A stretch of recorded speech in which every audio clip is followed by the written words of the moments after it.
ஏன்னா கிளாஸ் எடுக்கும்போதுலாம் ரொம்ப சோகமா இருப்பான், லாஸ்ட் பெஞ்ச்ல உட்காந்துருப்பான், யார் கூடயும் மிங்கிள் ஆக மாட்டான், என்ஜாய் பண்ண மாட்டான், ஒரு சிரிச்சு நான் பார்த்தது கிடையாது. ஜென்ரலாக நான் எந்த ஸ்டூடெண்ட்ஸோட ப்ராப்ளம்ஸையும் இன்ட்ரெஸ்ட்டாக பார்த்து நான் கேட்க மாட்டேன், அவனையும் தனியாக கூப்பிட்டு தான் கேட்டேன். அப்போ இந்த மாதிரி மார்க்கெட்ல ஒர்க் பண்ணுறான் அப்படின்னு சொன்னா இதுக்காகவே ஒரு நாள் மார்க்கெட் போய் பார்த்தேன், இவங்க சொல்றது உண்மைதானா அப்படின்னு. நான் பார்த்துட்டு ஐ குடின் கண்ட்ரோல் மை டியர்ஸ். திடீர்னு ஒரு நாள் எனக்கு காலேஜ்ல வந்து எனக்கு லீவ் ஒரு 5 days. அப்போ எனக்கு கால் பண்ணா, ஒரு அன் டைம் ஒரு 10 o'clock மேலே கால் பண்ணா, மேம் 5 days காலேஜ் லீவு, என்னால் நோட்ஸ் அனுப்புங்க அப்படின்னா. இல்லடா லீவு நீ என்ஜாய் பண்ணு அப்படின்னு.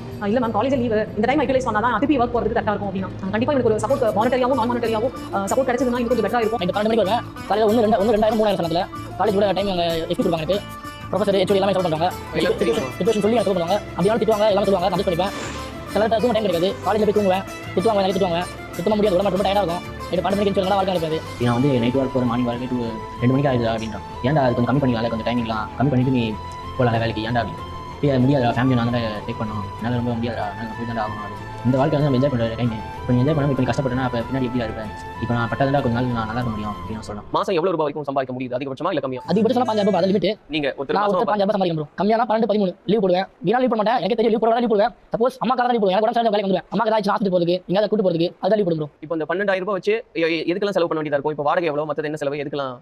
வீட்டு வாடகை 4000 ரூபாய், வீட்டு வாடகை 4000 ரூபாய். அக்காவுக்கு செலவு நிறைய இருக்குது, மெடிக்கல் செலவு கிட்டத்தட்ட வாடகை எவ்வளவு ஆகும் உங்களுக்கு? வாரத்துக்கு 2500 ரூபாய். அப்படி பார்த்தா 7000 ரூபாய் 8000 ரூபாய் ஆயிடுச்சு. கிட்டத்தட்ட 8000 4000 ரூபாய் ஆயிடுச்சு, 12000 ரூபாய் ஆயிடுச்சு. இதுல நம்ம வீட்டு செலவு, காய்கறி விலை வச்சு மளிகை சாமான் விலை எடுத்து அது வீடு கட்ட முடியல. எனக்கு இந்த 6 மாசத்துக்கு ஃபீஸ் வரும், கரண்ட் பில் தனியாக இருக்குது, 2000 ரூபாய் மாசம் வரும், சிலிண்டர் வாங்கணும், அரிசி வாங்கணும்.